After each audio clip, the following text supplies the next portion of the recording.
Our Adeshola Adetokubo Rebecca Adeyemi-Bero was born on the 12th of May 1961 into the family of Joseph Omotosho Adeyemi-Bero and Modupe Abigail Adeyemi-Bero, the fourth of 5 children.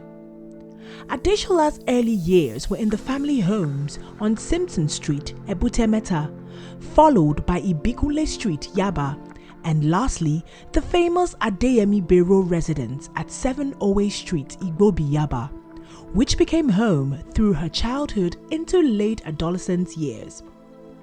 Adeshola attended Mainland Preparatory Primary School, where her formal education started, and importantly, the beginning of some of her deep and long-lasting friendships.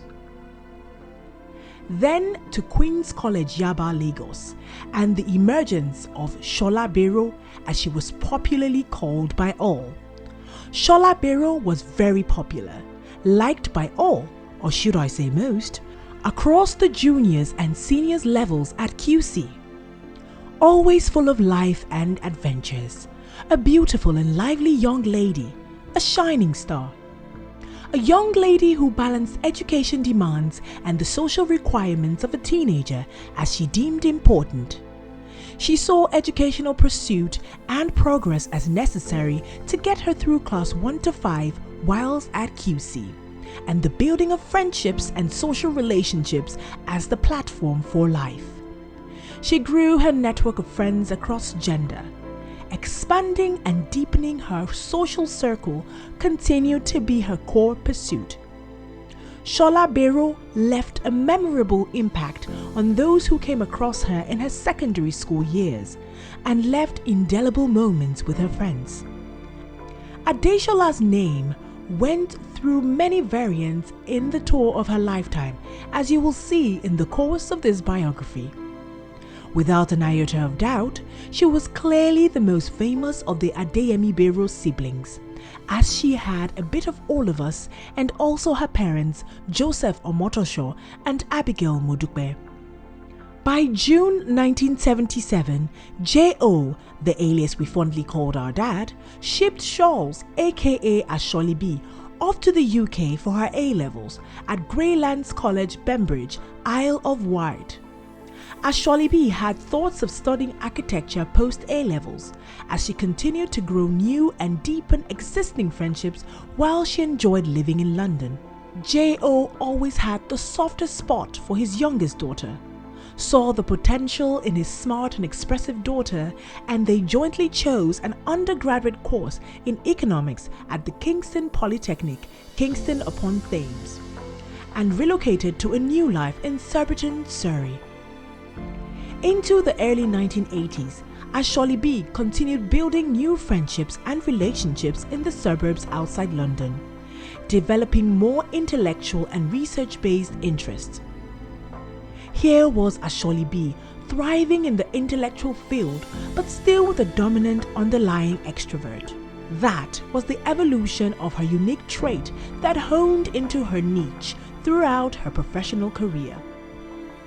The undergraduate study of economics and the competitive Kingston University environment saw the realization of the smart and intelligent, focused and driven high achiever that was Shola, who graduated with a Bachelor of Arts Honours in 1984. Without any doubt, Shola was the best graduating student of economics in her final year at Kingston Polytechnic, with a sound understanding of business development, macroeconomics, and financial engineering. The dialogue between J.O. and Shola continued and led to her progressing to Queen's College, University of Cambridge, to study law and graduating with a Bachelor of Arts in 1986.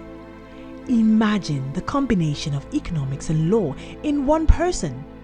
An astute legal mind with insightful knowledge of commerce and business. The shining star was aglow for all who interacted or engaged with her.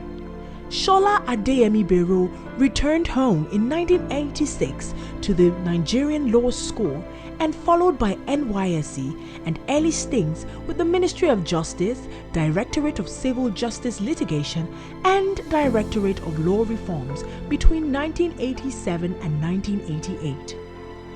She was admitted to the bar in 1988 and the launch into her professional life.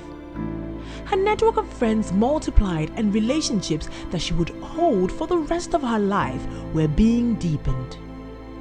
Shola Adeyemi-Bero, the lawyer, worked as a partner in the firm Ajumogobia, Okeke and Oyebode, specializing in the field of litigation, general commerce practice, company and commercial law. Shola Adeyemi-Bero got married to Enoma Agbotan in January 1989, a short union of two friends who loved each other, but in the course of finding their joint feet in life as a couple, were unable to sustain their marriage union. The chapter as Shola Agbotan sadly closed when they mutually dissolved the marriage and re-emerged as Shola Adeyemi-Bero. With an impressive foundation in economics and law, her entrepreneurial professional journey was launched when Shola opened up her practice, RRA&A Barristers and Solicitors, in 1991, with focus on corporate advisory and litigation. She authored and taught law and corporate governance at the renowned Lagos Business School and facilitated executive courses on corporate governance and enterprise value creation. RRA&A Barrister and Solicitors transitioned into RR&A in July 2002, an economic and strategic consultancy where she drew on her unique set of skills and experiences to bring strategic legal and economic advice to CEOs, investments committees and boards. The entrepreneurial drive saw her set up Builder Smart Limited in 1994 with her friend and business partner, the late C.G. Dosekun, of blessed memory, focused on commercial and residential property development. Adeshola and Builder Smart Limited were the developers of the 34 units residential and office development on the Boy Scout property at Makoko, a challenging development project that exemplified Adeshola's drive, vigor and accomplishments. Adeshola's insatiable love of very good food, always made in her kitchen, saw her set up Grace Foods and Pastries Nigeria Limited in 2019. If you never had a taste of Grace Foods bread, cakes or pies, you simply missed. But her legacy lives on because Grace Food and Pastries will open their doors in the coming months to sustain the memory of Adeshola's love for quality pastries. Throughout her life, Adeshola was selfless, loving and caring, and a giver to the poor and less privileged. Her impactful work with the Red Cross and indigent communities around Makoko throughout the 1990s to early 2000s culminated in her founding the Fruitful Vine Healthcare Initiative (FVHI) in 2017.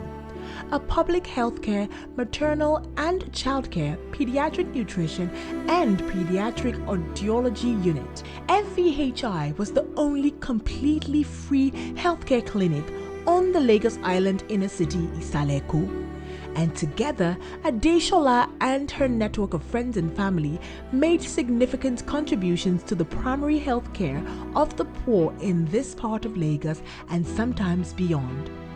The birth of FVHI was clearly from a deeper walk with God and a complete and unwavering obedience to God's calling on Adeshola's life. Her journey with God and commitment to the things of God was primary. During this time, she took the name Rebecca, a biblical name meaning a woman of grace and gentleness, courteous, trusting, and helpful.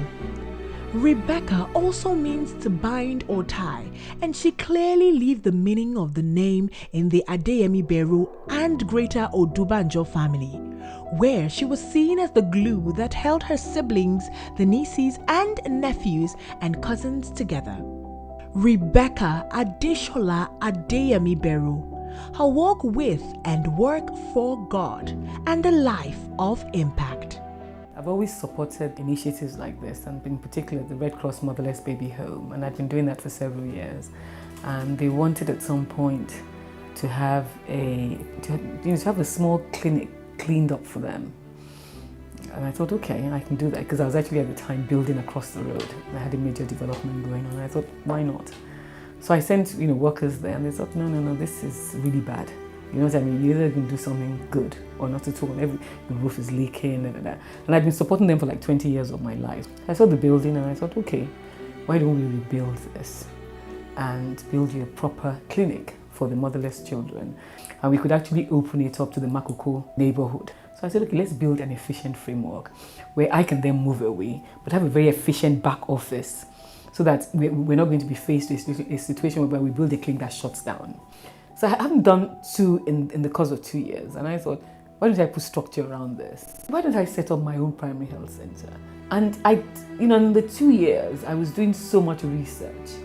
It became, a project that, I felt, okay, Shola, have you actually thought about what you're doing this for? I felt I was doing it for God, but I didn't know who God was going to bring. But I knew that it had to be people that couldn't afford it. Rebecca Adeshola Adetokubo Adeyemi-Bero, you left too early. You fought the pains of life's battles and you have crossed over to victory. We know that you have seen the lights of glory, for the good Lord that you served on this side of the divide, that reigned all through your outstanding lifetime, reigns forever. God, in His infinite mercies, has taken you home to His bosom, because your work is done and you have earned your crown in the heavenly realm. Adieu.